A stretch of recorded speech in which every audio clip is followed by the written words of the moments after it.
하나님의 말씀 우리가 함께 봅니다. 민수기 12장입니다.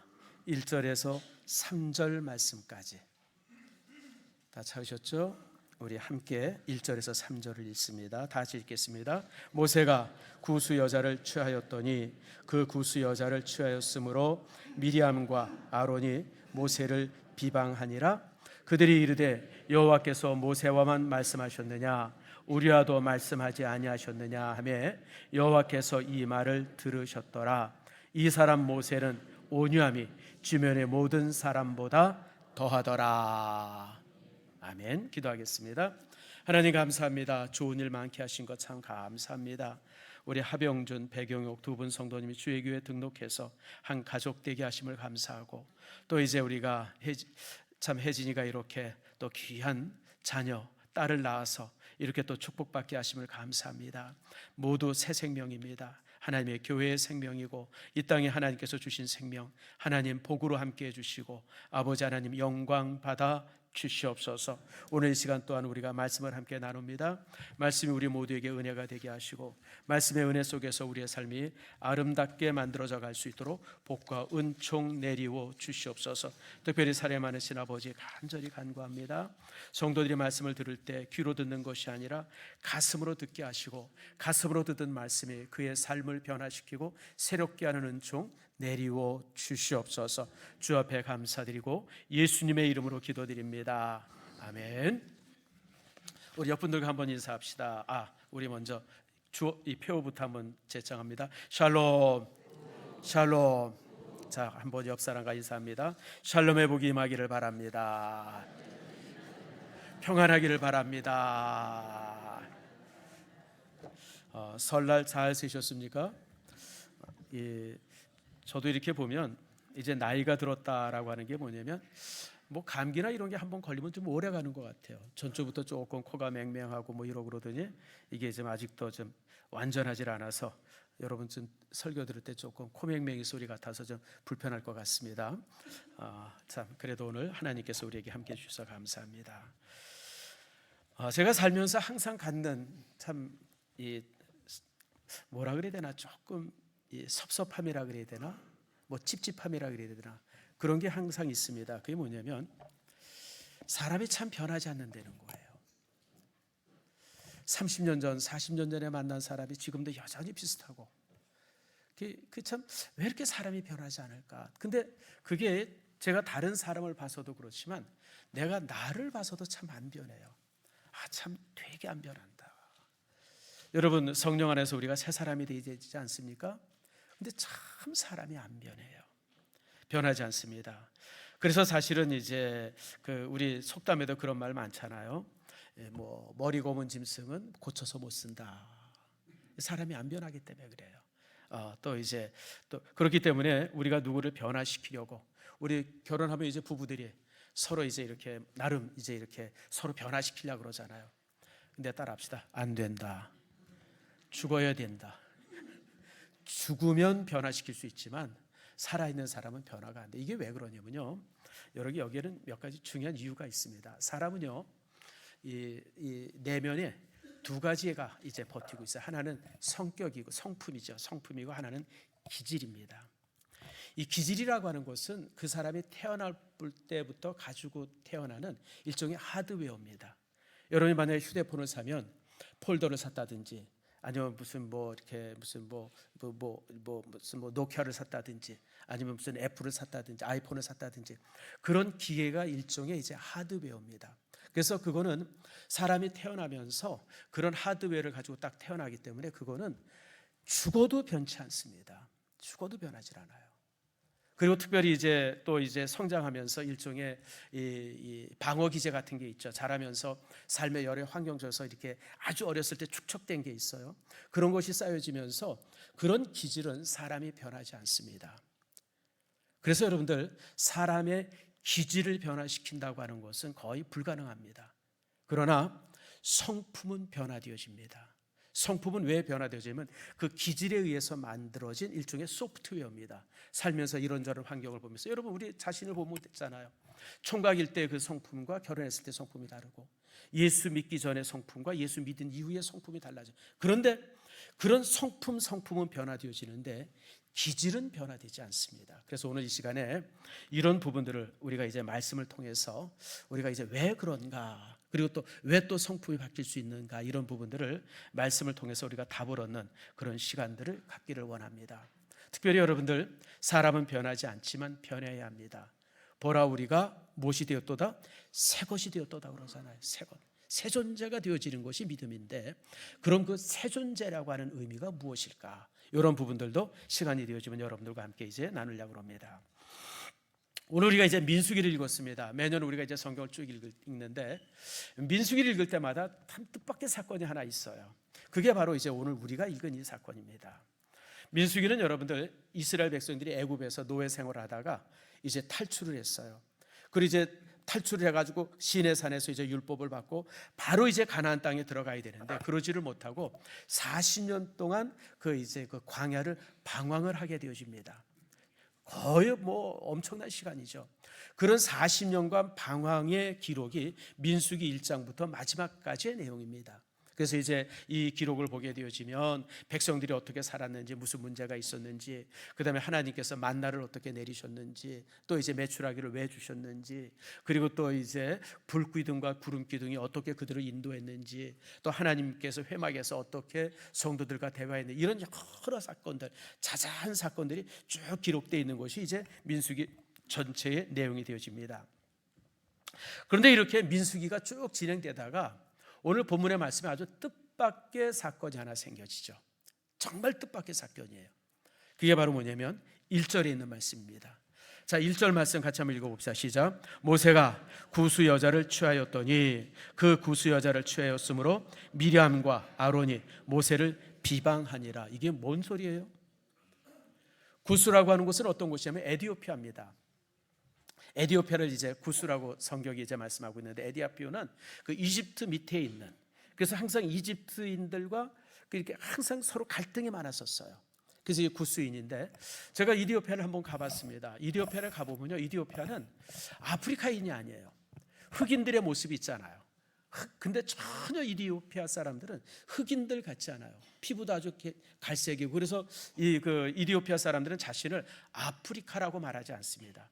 자신을 특별하게 말하고, 그리고 자신의 이 피부 색깔을 그제 구스 컬러라고 그래가지고 이제 다르게 이제 표현하고, 이런 걸 제가 봤어요. 근데 모세가 뜬금없이 구스 여인을 첩으로 맞아들이는 거예요. 참 나도 남자지만 참 뭔 짓인지를 모르겠어요. 아무튼 여러분, 이게 말이 안 되죠. 두 가지가 우선 말이 안 됩니다. 이때 모세의 나이가 100세가 훨씬 넘었어요. 아마 이제 배경은 그 아내가 이제 십보라 아닙니까? 십보라가 죽었을 것이다, 그렇게 추정을 합니다. 아내가 죽으니까 사실 남자가 혼자 산다는 거, 특별히 지도자가 혼자 산다는 게 쉽지 않잖아요. 그래서 이제 아마 첩을 얻었을 것이다 생각하는데, 그래도 뭡니까 이게? 아니, 100세가 넘은 노인이 참 뭔 짓인지 모르겠어요. 그런데 그럴 수 있다고 그거 인정합시다. 근데 또 문제는 뭐냐면 구스 여인이에요. 이스라엘 민족은 피에 대한 집착이 굉장히 강합니다. 혈통의 어떤 그 깨끗함, 순수함, 지금도 유대인들은 그 부분이 굉장히 중요한 부분인데, 이 당시 이 사실도 굉장히 중요했죠. 그런데 아브라함이 뜬금없이 히브리인들 중에서 자기 동족 안에서 여인을 취한 게 아니라 누구를 취해요? 여러분, 그 이제 이 이디오피아 여인, 구스 여인을 첩으로 맞아들인 겁니다. 그러니까 이게 도대체 설명이 되지 않고, 저도 그래서 항상 성경을 읽다가 민수기 2장에 오면 이게 뭔 짓이야, 항상 그렇게 생각하면서, 그렇게 또 이제 마음 가지면서 이 부분을 제가 이제 읽고 그랬던 기억이 납니다. 아무튼 그런 가운데서 이제 아브라함이 이제 그 일종의 첩을 얻었어요. 그러니 뭐 공동체가 난리가 났겠죠. 난리가 나고 뭐 이런저런 말이 얼마나 많았겠습니까? 여러분 상상을 해보세요. 막 이러고 있는데 참 문제는 뭐냐면, 가장 그래도 모세를 감싸주고 모세를 품에 안아야 될 사람들이 형제들인데, 아론과 미리암, 하나는 형이고 하나는 누나 아닙니까? 나서서 모세를 심하게 비판합니다. 너 그럼 돼? 네 나이가 뭐 아무튼 여러 가지 말로 이제 비난했을 거예요. 뭐 이렇게 이제 비난하고 책망을 하는데 문제는 뭐냐면 3절부터 마지막 16절까지의 말씀을 읽어보면 하나님께서 모세의 손을 들어주세요. 모세의 손을 들어줍니다. 다시 말하면 잘못은 모세가 했고 그 잘못에 대한 지적을 아론과 미리암이 했는데 하나님께서 아론과 미리암을 책망하시고 모세의 손을 들어주는 겁니다. 참 이게 말이 안 되죠. 내가 아무리 생각해도 이게 말이 안 돼요. 여러분, 종두등맥이라는 말이 있어요. 고사성어인데 제가 여러분 하나 재밌어서 여러분에게 하나 보여줍니다. 종두, 뭘 뿌렸어요? 콩을 뿌렸던데 득맥, 맥은 무슨 맥자예요? 보리맥자잖아요. 콩을 뿌렸는데 뭘 거뒀어요? 보리를 거둔 거예요. 다시 말하면 여러분, 모세가 잘못했고 미리암과 아론이 책망을 했어요. 하나님도 당연히 모세를 책망해야 되는데 정반대예요. 하나님께서 모세를 두둔하고 미리암과 아론을 책망한 겁니다. 심지어는 미련은 문둥병에 걸려서 거의 죽은 상태가 되어져 버리고 말했어요. 그리고 이제 그 어떤 그 진에서 쫓겨나기도 하고. 그러니까 아무리 생각해도 이게 도대체 이해가 되지 않는 부분이야. 아니, 잘못은 모세가 했는데 왜 벌을 미리암이 받아요? 정말 종두등맥 같은 사건이 되어진 것이죠. 그래서 이제 우리가 이 부분에 대해서 이게 왜 그럴까? 그런데 그 이유가 3절에 나와 있습니다. 자, 3절 말씀 읽어봅시다. 시작. 이 사람 모세는 온유함이 주변의 모든 사람보다 더하더라. 이게 무슨 또 뜬금없는 소리예요. 여러분, 지금 모세가 벌을 받아야 되는데 하나님께서 모세를 책망한 것이 아니라 하나님께서 모세를 향해서 뭐라고 말씀하냐면 모세는 그 누구보다도 온유함이 있었더라. 그러면서 사건을 무마시켜 버리는 거예요. 사건을 그냥 덮어버렸어요. 이것이 바로 이제 오늘 우리가 읽은 이 내용이 되어집니다. 그래서 오늘 이 시간에 우리 성도들이 이제 이렇게 온유함으로 변화가 되어지고 또 실질적으로 성도에게 가장 필요한 성품이 있다는 온유함인데 이런 온유함에 갖는 그 문제들을 여러분들과 함께 이제 나눠보려고 그래요. 여러분, 우리 믿음의 사람들은 마음에서 어떤 칼이 무뎌져야 되고 그 망치가 이게 부서져야죠. 성도들에게 있어서 가장 중요한 성품이 있다고 하면 그것이 바로 이제 온유입니다. 그래서 예수님께서 뭐라고 말씀합니까? 마태복음 5장 5절 말씀 같이 한번 읽어볼까요? 시작. 온유한 자는 복이 있나니 그들이 땅을 기업으로 받을 것이며. 그랬어요. 여러분들, 온유한 자가 복이 있어요. 온유한 자가. 또 이제 마태복음 11장에 보면 예수님께서 자신을 향해서 말씀하는데 이렇게 말합니다. 같이 읽읍시다. 시작. 나는 마음이 온유하고 겸손하니 나의 멍에를 메고 내게 배우라. 그러면 너희 마음이 쉼을 얻으리니 이는 내 멍에는 씻고 내 짐은 가벼움이라 하시니라. 여기 여러분, 예수님께서 나는 어떤 사람이냐? 나는 어떤 사람이냐?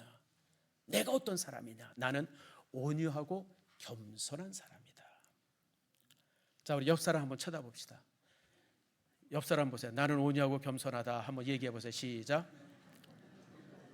예라이. 여러분, 온유와 겸손이 성도들의 성품이 되어야 돼요. 그래서 예수님께서 내 마음은, 내 성품은 온유하고 겸손하다고 말해요. 그러면서 그 다음이 중요해요. 나의 멍에를 메고 내게 어떻게 해라? 배우라. 여러분, 온유라고 하는 성품은 그리스도의 멍에를 메고 배우는 성품이에요. 이게 우리 마음속에서 저절로 만들어지지 않는다고 하는 것이 온유예요. 왜냐하면 사람의 아까 제가 이제 기질과 성품에 대해서 설교를 했지만 사람의 기질이라고 하는 것은 죄 위에 쌓여져요. 그러니까 기질은 아무리 다듬고 뭐 이러고 그래도 그 죄 안에서 되어지기 때문에 그냥 울퉁불퉁하고 막 이런 것이 사람들의 기질들이에요. 그리고 기질 속에서 성품이 만들어지니까 성품이 얼마나 참 독하겠어요. 그래서 예수님께서는 내게 배워라. 그런데 그냥 배우는 것이 아니라 나의 멍에를 메고 배워라. 여러분, 그래서 이 온유라고 하는 성품은 저절로 만들어지는 것이 아니라 그리스도의 멍에를 지고 배우고 훈련하고 습득하는 것, 이것이 바로 이제 온유의 성품이다라고 하는 것을 여러분 기억해야 됩니다. 그래서 이제 이 온유의 부분을 여러분들과 좀 더 이제 자세히 좀 살펴봅니다. 우린 보통 온유하다 그럼 무슨 생각을 해요? 술에 술 탄 듯 물에 물 탄 듯 그런 사람들을 가지고 온유라 그러죠. 뭔가 어떤 일이 있어도 그냥 아이 괜찮아 그냥 참고 견디고 뭐 그냥 아무튼 뭐 그런 사람들, 일종의 그 이제 성격이 부드럽고 또 웬만하면 분쟁하려고 그러지 않고, 그래서 이제 어떤 온유하다 그러면 어떤 유약하다든지 아니면 좀 수동적이라든지 이런 사람들을 온유하다라고 보통 얘기를 해요. 근데 아니에요, 여러분들. 성경에서 말하는 온유는 부드러운 게 아니에요. 성경에서 말하는 온유는 전혀 다릅니다. 세상에서 말하는 이런 온유는 무력함이고 비겁함입니다. 그러면 성경에서 말하는 온유는 무엇인가? 그것이 바로 이제 예수의 마음인데, 그 마음이 이제 어떻게 되어지냐면, 자, 요걸 한번 봅시다. 헬라어로 이 그 온유라고 하는 말이 뭐냐면, 따라합시다. 프라위테스. 요게 이제 헬라어, 요게 이제 온유라고 하는 말의 뜻입니다. 온유. 조금 이상하게 생겼죠. 제가 가끔 여러분들한테 이런 이 그림을 보여주는 이유는 잘난 척 하려고, 나도 헬라어 할 줄 알고 히브리어 할 줄 안다고 여러분들에게 알려주려고 제가 가끔 이 헬라어 히브리어 단어를 여러분들에게 보여줍니다.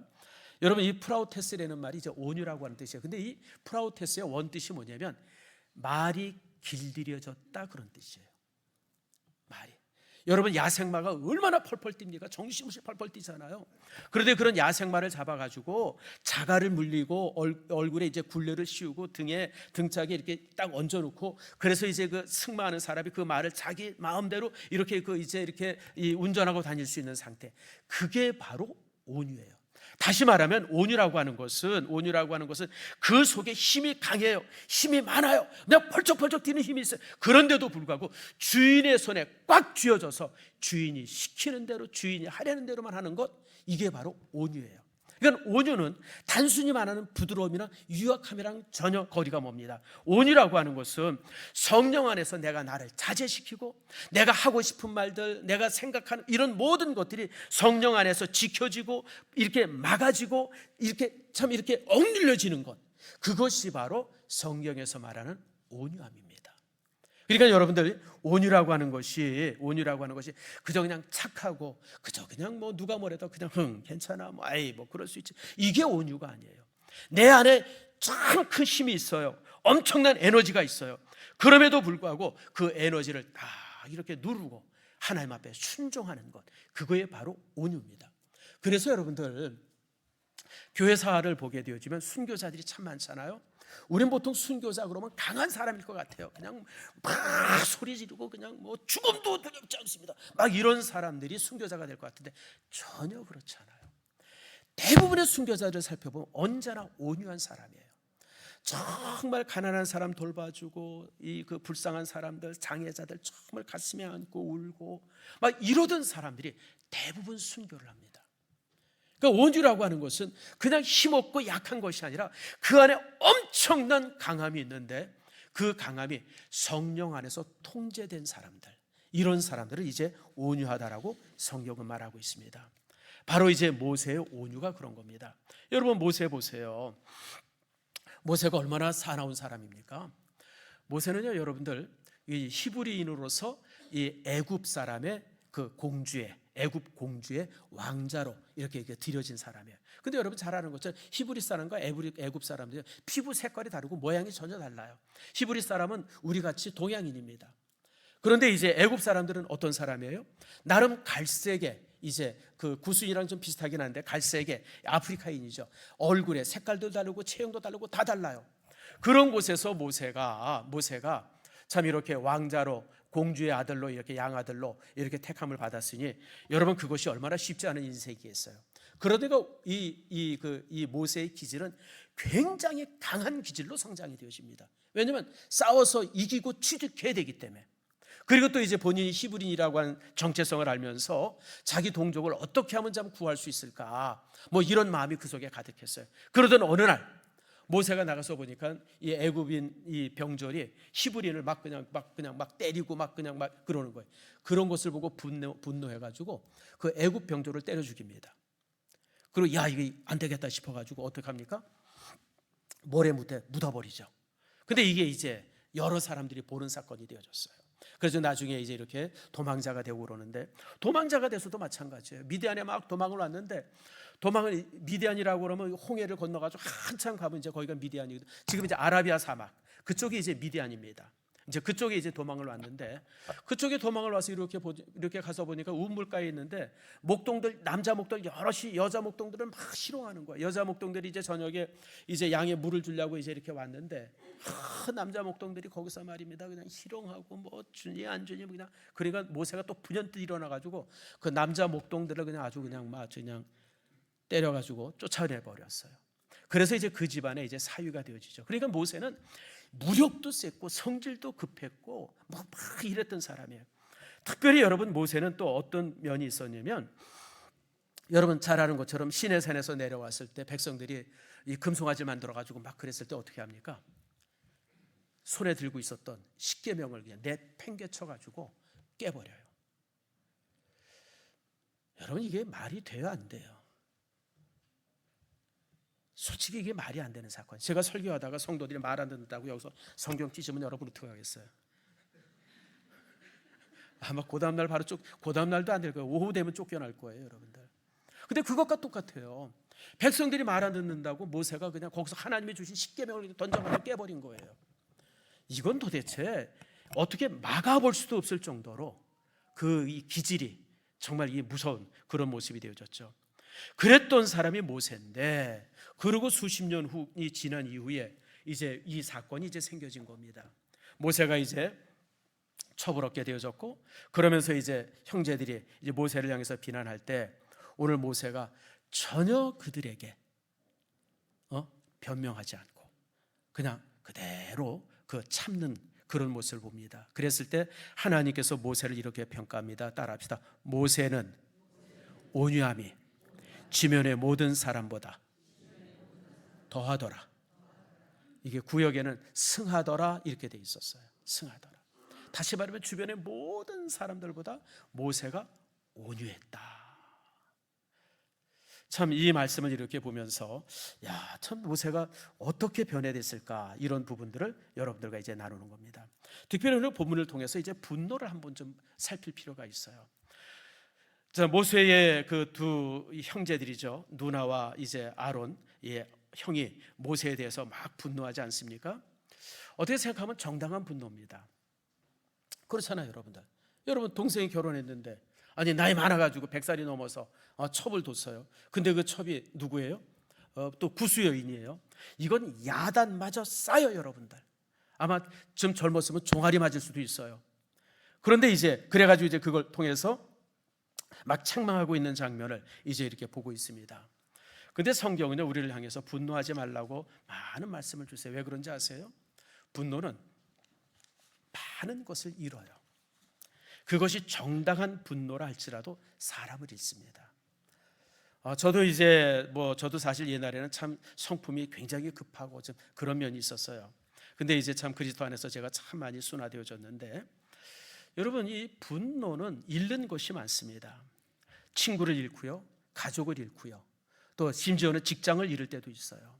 조금 한 번 참고 지나가면 되는데 그걸 참지 못해가지고 직장에서, 사업에서 이런 사람들을 참 종종 보게 되어집니다. 뿐만 아니라 분노는요, 마귀의 이용거리가 되어져요. 여러분 분노하게 되어지면 항상 사단이 우리를 부추기고 우리를 더 이제 그럴 때가 참 많습니다. 그래서 여러분들 믿음의 사람들은요, 분노가 가장 큰 함정이 되어집니다. 그래서 제일 조심해야 될 게 이제 분노죠. 그런데 이 분노가 정당한 분노일지라도 항상 분노는 가면을 씁니다. 자, 오늘 제가 말하는 중요한 부분 기억하세요. 내가 누구를 향해서 분노하면 그 사람의 그 일에 대해서만 분노해야 되잖아요. 이창호 집사가 내가 마음에 안 들어요. 키가 커요, 나보다.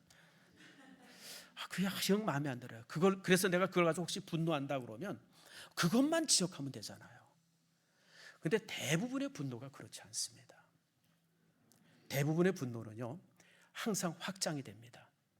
그리고 그 사람에 대한 시기, 그 사람에 대한 미움, 이런 것이 덧붙여져 가지고 요만한 것에 대한 분노가 그냥 이 정도 큰 분노가 돼서 그 사람한테 퍼부을 때가 참 많아요. 자, 오늘 2절 말씀이 바로 그겁니다. 자, 2절 말씀을 같이 한번 읽읍시다. 시작. 그들이 이르되 여호와께서 모세와만 말씀하셨느냐, 우리와도 말씀하지 아니하셨느냐 하며 여호와께서 이 말을 들으셨더라. 무슨 얘기냐면, 여러분, 아론과 미리암이 모세를 책망한다 그러면, 모세야, 네 나이에 무슨 처벌도, 그리고 어떻게 네가 구스 여인을 처벌로 둘 수 있어? 그러고 네가 어떻게 민족의 지도자야? 그러고 책망해야 돼요. 근데 그 얘기는 사라져 있어요. 그리고 뭘 책망해요? 야, 하나님이 너만 대화했어. 우리랑도 같이 대화했어. 하나님이 너한테만 계시를 줬어. 우리한테도 계시를 준 거야. 뭘 지금 잡고 있어요?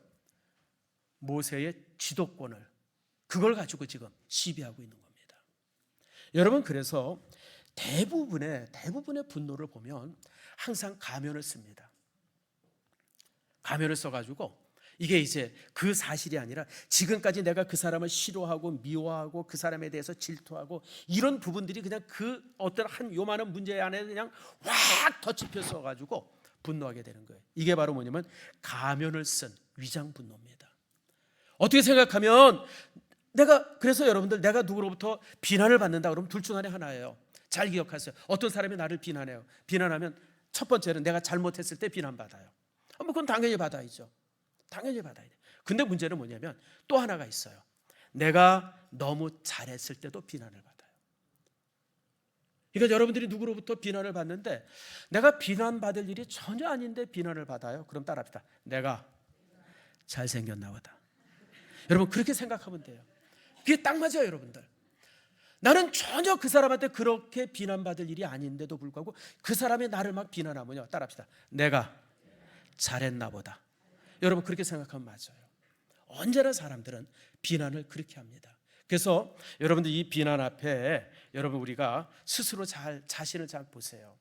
내가 혹시 야단 맞을 일을 있어서 잘못해서 야단을 맞으면 그거는 여러분들 회개이죠. 당연한 거니까. 그런데 내가 전혀 야단 맞거나 책망받거나 지적받을 일이 아닌데도 불구하고 내가 지적을 받거나 그 사람한테 손가락질 받거나 욕을 먹으면 딱 하나예요, 여러분들. 따라합시다. 내가 잘났다. 여러분이 잘나서 그런 거예요. 그런 기억이 있는 분 한번 손 들어보세요. 들까 말까 그런 사람이 있을 거예요. 여자분들이 들까 말까 그런 것은 여러분들이 더 이쁘게 생겨서 그래요. 만약에 남자분들이 혹시 그런 마음이 있다 그러면 그건 여러분들이 일을 잘해서 그래요. 일을 잘해서. 모세는요, 지금까지 다른 일에 있어서는 흠이 없었어요. 유일한 흠이 하나 이거예요. 다시 말하면 모세라고 한 모세의 거룩한 옷에 묻은 얼룩이 이거 하나인데 이걸 가지고 지금 엄청나게 비난을 받고 있는 거예요. 그 비난은 무슨 비난이라고요? 위장된 분노예요. 위장된 분노. 가면을 쓴 분노인 겁니다. 그래서 여러분들이 스스로 내가 누구를 향해서 화를 냈다 그러면 내 화가, 내가 낸 이 분노가 정당한지 살펴봐야 돼요. 아니요, 여러분들.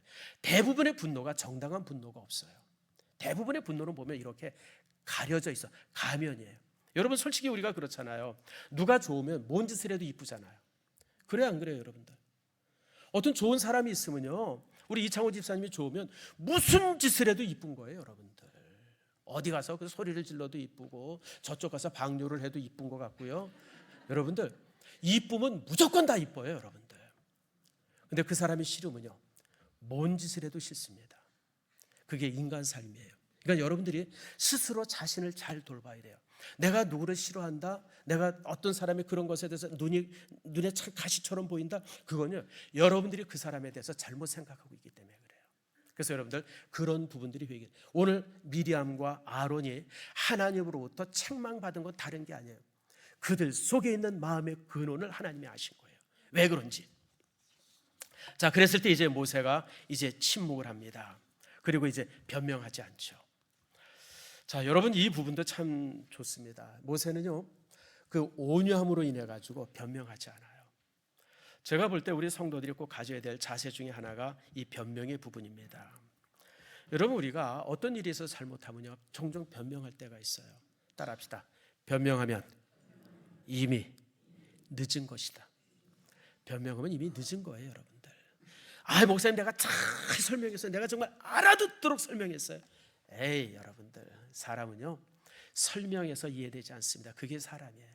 사람은요, 제가 살아보니까 사실 여러분이 알다시피 제가 되게 이성적인 사람입니다. 논리적인 사람이에요. 근데 여러분, 절대 사람은 논리로 바뀌지 않습니다. 설명해서 바뀌지 않습니다.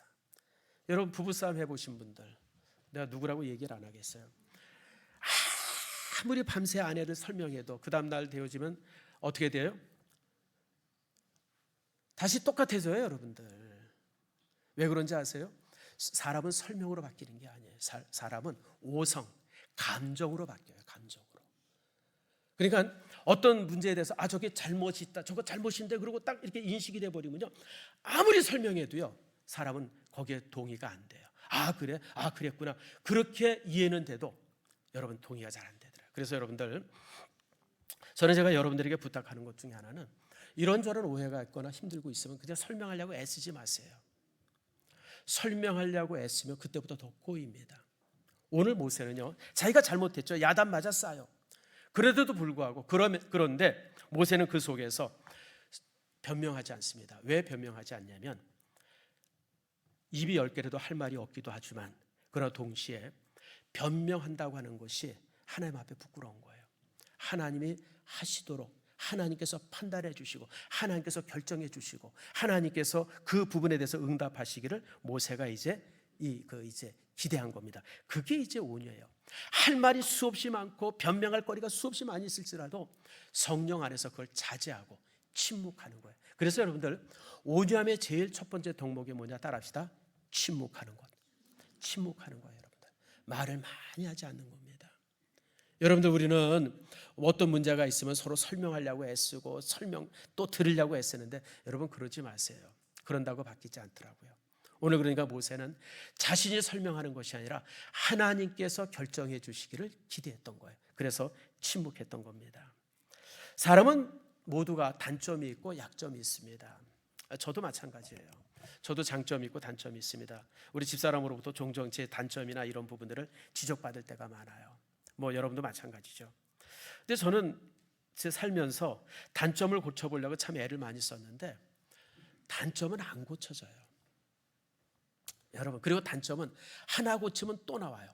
그거 고치면 또 나오고 그거 고치면 또 나오고. 그래서 단점 고치자 그러면 죽을 때까지 고쳐도 단점을 못 고치더라고요. 그래서 제가 인생의 어떤 삶의 방법을 좀 바꿨습니다. 단점을 고치는 게 아니라 내가 잘하는 것만 하는 거예요.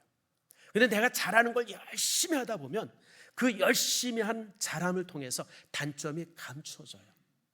그래서 여러분들, 단점을 고치려고 애쓰지 말고 여러분 잘하는 것만 하세요.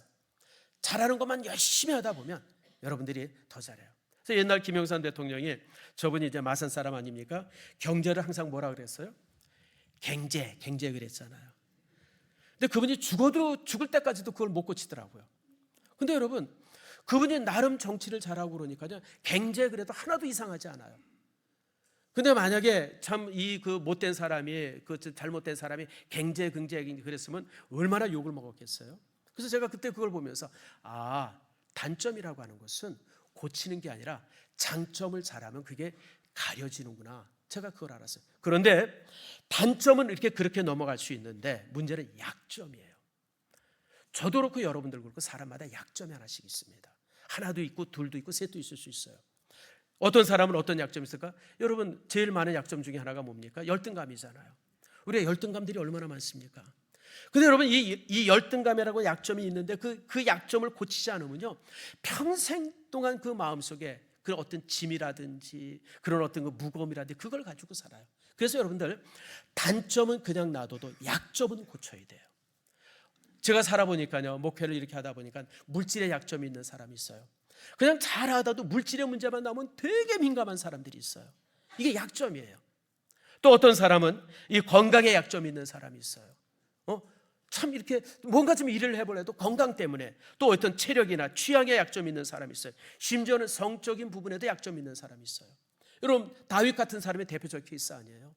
다윗이 참 훌륭한 사람인데 이 성적인 부분에 항상 약점이 있어가지고 참 그 가정의 문제를 만들었잖아요. 부인도 여럿 있고요, 심지어는 자기 충신의 아내 바세바를 취하는 이런 엄청난 사건을 해가지고 삶이 무너지지 않아요? 근데 여러분, 모세도 바로 이 성적인 부분에 약점이 있었던 거예요.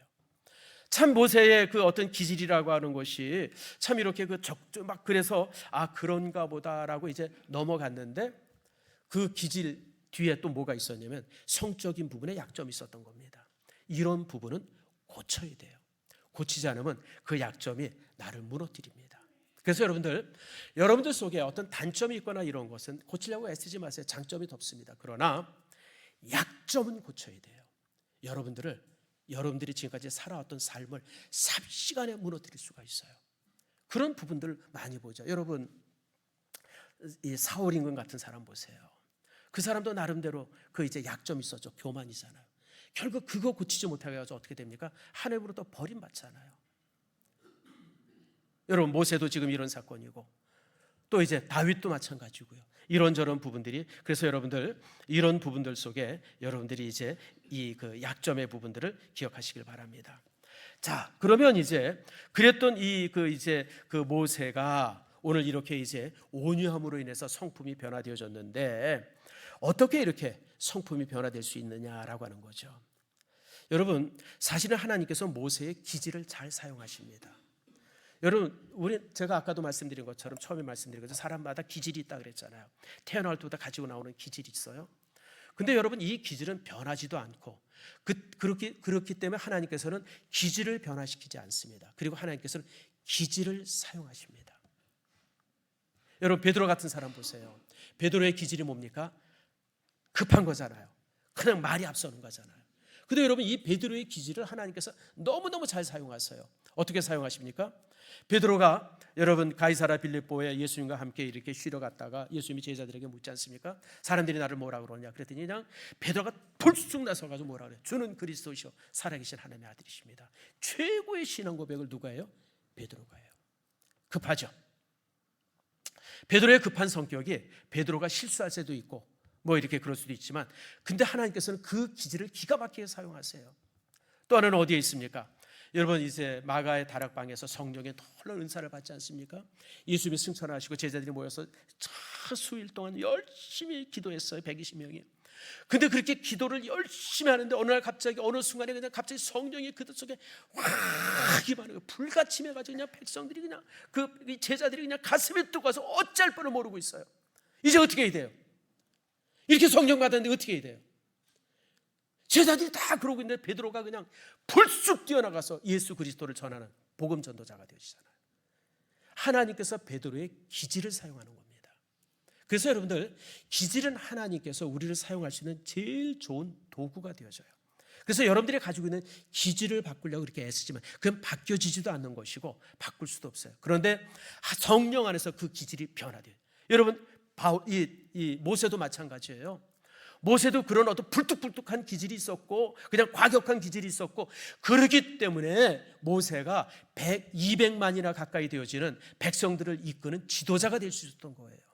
만약에 모세가 그냥 오죽만 있었다 그러면, 그래 술에 술 타고 물에 물 타고 그냥 그런 성품만 있었다 그러면 여러분 200만이나 되는 사람을 무슨 수로 이끌고 다니겠어요?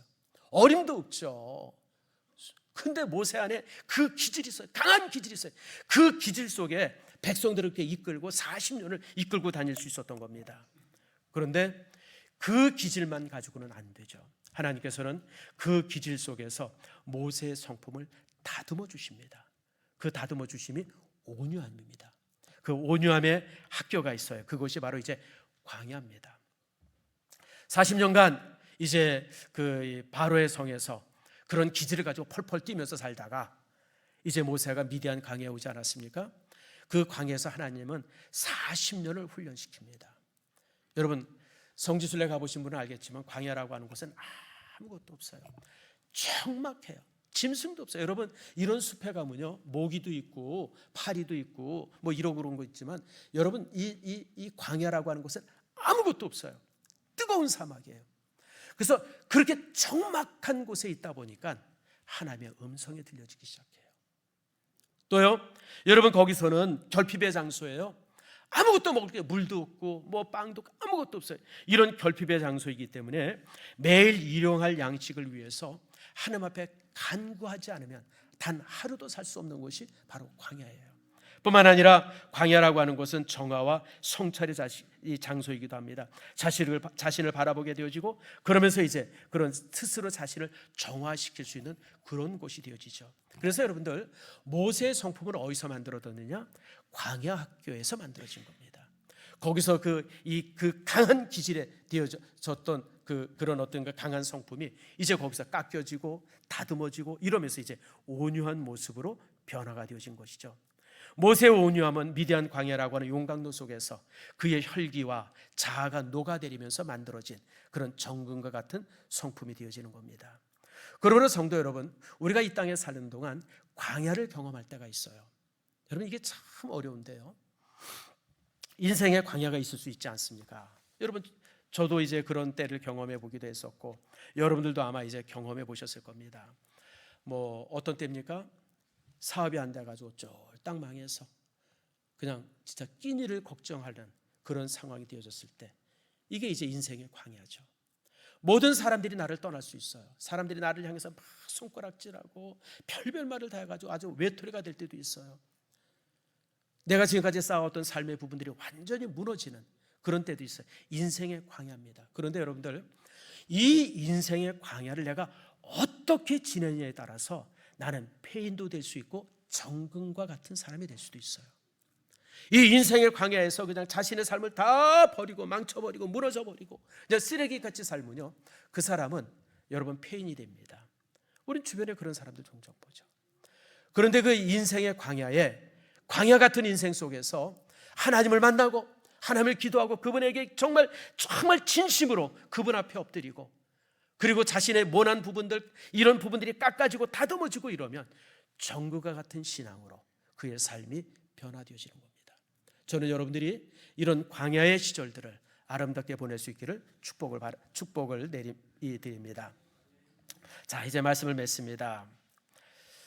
여러분, 음식이라고 하는 것 가장 놔두면요, 둘 중 안에 하나입니다. 음식은 그냥 놔두면요, 썩든지 아니면 된장이나 또 간장처럼 참 발효돼서 맛있는 것이 될 수 있어요. 우리가 인생을 살면 살수록 이렇게 이 온유함 속에서 변화되어짐이 참 필요합니다. 여러분, 고집불통이 되어지고 사람이 그냥 막 그러면요, 여러분 발효되는 것이 아니라 썩은 인생이 되어집니다. 여러분, 운동하는 사람 보세요. 운동을 잘하는 사람들의 특징이 뭔지 아세요? 부드러움입니다. 여러분, 저도 이제 제가 운동을 좋아하지 않습니까? 근데 제가 이제 약점이 뭐냐면 그 운동을 그냥 아주 고수가 되질 못하죠. 되게 딱딱해요. 수영을 하면 그냥 이게 그냥 온 힘이 다 들어가요. 그러니까 그냥 여기서 조방판 가면 그냥 지쳐가지고 아무것도 못하죠. 근데 진짜 수영 잘하는 사람은 어때요? 그냥 술술술술술 가잖아요. 유연하며 유연함. 여러분, 운동을 잘하는 사람은 유연합니다. 근데요, 온유한 사람의 특징이 유연함입니다. 부드럽습니다. 성품이. 여러분, 이 딱딱하게 굳어있는 것에 제일 끝자락이 뭔지 아세요? 시체입니다. 시체는요, 빳빳이 굳어가지고요, 손가락도 못 꼽으립니다. 우리 인격이, 인품이 시체가 되면 안 됩니다. 항상 부드러워야 돼요. 여러분, 참 인간도요, 신앙의 고수는요, 이처럼 우리 믿음의 사람들은 신앙의 고수는 항상 여유가 있고 억지로 하지 않습니다. 그리고 내 인생에 하나님께서 일하실 수 있는 여지를 항상 남겨둡니다. 모세의 온유는 화를 낼 줄 모르는 온유가 아니에요. 모세의 온유는 두 가지입니다. 첫 번째가 침묵할 줄 아는 온유입니다. 침묵은 하나님 앞에 맡기고 주님께서 일하시기를 기대하는 것이 침묵이에요. 두 번째, 모세의 온유는 여러분 중보기도입니다. 자신을 향해서 비난하고 자신을 향해서 손가락질을 하는 사람을 향해서 기도하는 것, 그것이 모세의 온유입니다. 자, 말씀을 볼까요? 13절 말씀 우리 같이 한번 읽겠습니다. 13절 시작. 모세가 여호와께 부르짖어 이르되 하나님이여 원하건대 그를 고쳐 주옵소서. 모든 것에 침묵했던 모세가 하나님을 향해서 부르짖어요. 하나님, 미리암을 고쳐주세요. 아마 우리 같으면 하나님 고소해요. 하나님은 정의로우십니다. 잘하셨습니다. 이럴 것 같은데 모세는 그러지 않았어요. 그런 거 다 덮고 미리암을 위해서 하나님 앞에 부르짖어. 하나님, 저를 불쌍히 여겨주세요. 고쳐주세요. 이게 온유예요. 말씀을 맺습니다. 사랑하는 성도 여러분, 우리 믿음의 사람들에게 참으로 필요한 성품이 온유함입니다. 예수 그리스도는 온유함의 사람이었었어요. 나는 마음이 온유하고 겸손하니, 그리스도의 마음이고 우리 믿음의 사람들이 가져야 될 마음입니다. 그런데 이 온유함은요, 저절로 만들어진 것이 아니라 그리스도의 그 멍에를 메고 우리가 주님의 발자취를 받을 때, 걸을 때 내 안에서 이렇게 세워지고 훈련되어지고 학습되어지는 성품임을 기억하세요. 온유는 딴 게 아니에요. 세 가지입니다. 착한 게 온유가 아니에요. 첫 번째가 뭐냐면 자신의 힘을 감추는 게 온유입니다. 하나님의 통제 속에 자신의 능력과 자신이 가지고 있는 에너지를 감추고 있는 것, 이것이 온유입니다. 그렇기 때문에 온유는 침묵합니다. 변명하지 않고 말을 많이 하지 않습니다. 그럴 때 하나님께서 나서서 일하십니다. 그리고 온유는 중보기도입니다. 위에서 기도합니다. 자신을 향해서 손가락질하고 욕하고 자신을 향해서 미움의 칼을 던진 사람들을 위해서, 그를 위해 기도해 주는 것, 그것이 온유입니다. 이런 진정한 온유를 갖는 여러분이 되어지고, 여러분들이 정말 그 누구보다도 온유가 승해서 하나님으로 칭찬을 들을 수 있는 여러분 모두가 되어지기를 축복합니다.